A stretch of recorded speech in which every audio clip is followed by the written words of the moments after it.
নমস্কার বন্ধুরা, কেমন আছো তোমরা সবাই? আশা করি সবাই খুব ভালো আছো। শুভমিতা ব্লগে সবাইকে স্বাগত জানাই। আজকে তোমাদের সাথে সঠিক পদ্ধতিতে বেগুনির রেসিপি শেয়ার করব। একদম দোকানের মতো মুচমুচে বেগুনির রেসিপি।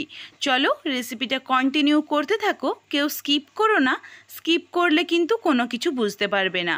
তোমাদের কাছে আমার একটাই অনুরোধ রইল, বাড়িতে অবশ্যই একবার এইভাবে বেগুনির রেসিপিটা ট্রাই করো। আশা করি রেসিপিটা তোমাদের অনেক ভালো লাগবে। চলো আর কথা না বলে রেসিপিটা শুরু করা যাক। আমি এইখানে একদম বেগুনিটা ঠিক কতটা মুচমুচে হয়েছে তোমাদেরকে ভেঙেও দেখিয়ে দিলাম। প্রথমেই দেখো, আমি বেগুনি বানানোর জন্য দুটো একদম নরম বেগুন নিয়ে নিয়েছি। বেগুন দুটো কেটে তারপর ফেরত আসছি। এইখানে দেখো একটা থালার মধ্যে জল নিয়ে তার উপরে বেগুনগুলো কেটে রেখেছি। বেগুনের সাইজটা দেখো, খুব পাতলাও করিনি আবার খুব মোটাও করিনি। জলের ওপরে যদি তোমরা বেগুন কেটে রাখো তাহলে বেগুনের মধ্যে বেগুন কাটার পর যে একটা কালচে রং চলে আসে সেটা আসবে না।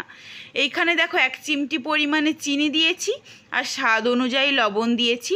লবণের পরিমাপ যাতে কোনোভাবেই বেশি না হয় এই দিকে খেয়াল রাখতে হবে।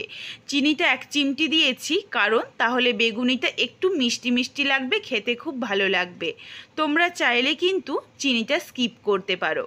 একটা প্লেট বসিয়ে তার উপরে একটা ঝুড়ি দিয়ে একে একে বেগুনগুলো চারিদিকে ছিটিয়ে রাখবো। এক জায়গায় স্তূপ করে রাখবো না, তাহলে কিন্তু বেগুন থেকে জলটা সম্পূর্ণভাবে ঝরবে না, কিছুটা জল থেকে যাবে। এই জন্য ঠিক এইভাবে একে একে বেগুন নিয়ে চারিদিকে ছড়িয়ে ঝুড়িটা আমি এক সাইডে দেখো এইভাবে হেলিয়ে রেখেছি। একদম সোজাভাবে বসিয়ে রাখলেও কিন্তু জল থেকে যাবে। এইদিকে নিয়েছি বেসন 1 কাপ, বড় চামচে 2 চামচ চালের গুঁড়ো, 1/2 চামচ কালো জিরে, লবণ 2টো লবণ মিশিয়ে দিচ্ছি। এখানে দিচ্ছি বিট লবণ আর রান্নার লবণ।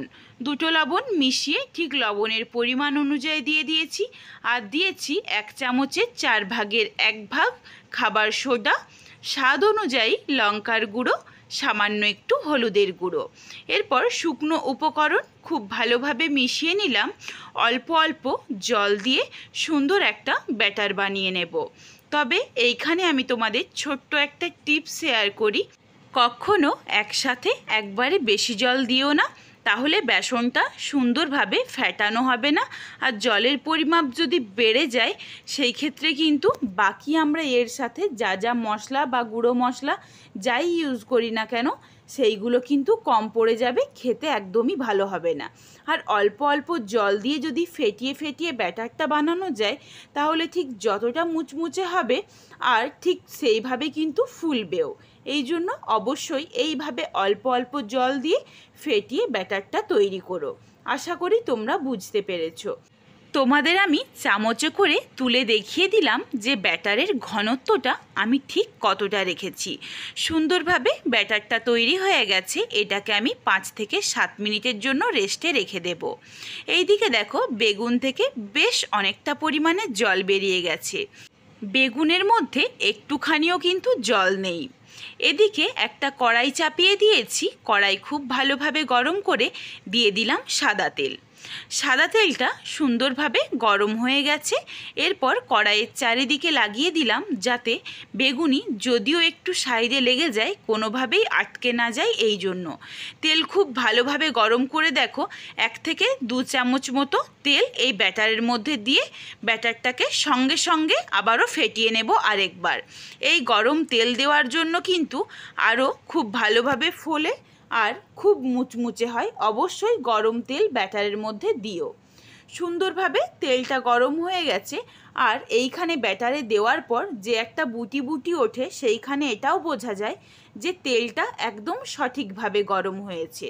এইখানে এরপর একে একে বেগুনিগুলো দেখো আমি দিয়ে দিচ্ছি। বেগুনের গা থেকে দেখো একটুখানিও কিন্তু ব্যাটার পড়ছে না। সুন্দর করে আমি জলটা ঝরিয়ে নিয়েছিলাম, এই জন্য বেগুনের গা থেকে একদমই ব্যাটার না পড়ে সুন্দরভাবে বেগুনের মধ্যে আটকে রয়েছে ব্যাটারটা। এরপর মিডিয়াম টু হাই ফ্লেমে করে বেগুনিগুলো গোল্ডেন ব্রাউন করে ভেজে নেব। সুন্দরভাবে দেখো 2 পাশটা ফুলে বেগুনিগুলো ভাজা হয়ে গেছে। এরপর এই ব্যাচের বেগুনিটা আমি তুলে নিলাম। পরের ব্যাচের বেগুনিটাও সেমভাবে ভেজে নেব। এইখানে তোমরা আবারও লক্ষ্য করো ব্যাটারটা কিন্তু একদম বেগুন থেকে ছেড়ে আসছে না, সুন্দরভাবে লেগে রয়েছে।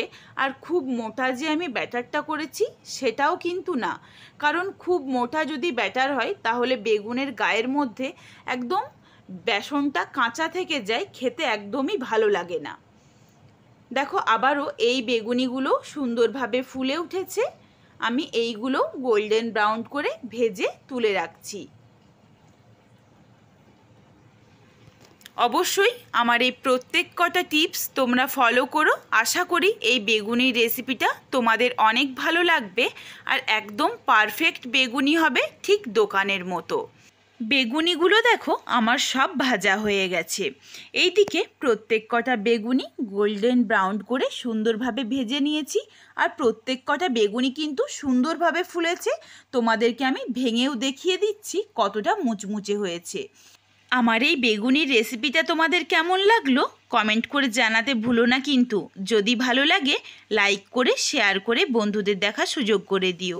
তোমরা যদি এই রকম নিত্য নতুন রেসিপি আরও দেখতে চাও তাহলে অবশ্যই আমার চ্যানেলটিকে সাবস্ক্রাইব করে পাশে থাকা বেলটি অন করে অল নোটিফিকেশান অন করে দিও, যাতে আমার প্রত্যেকটা রেসিপির নোটিফিকেশান সবার প্রথমে তোমাদের কাছে পৌঁছে যায়।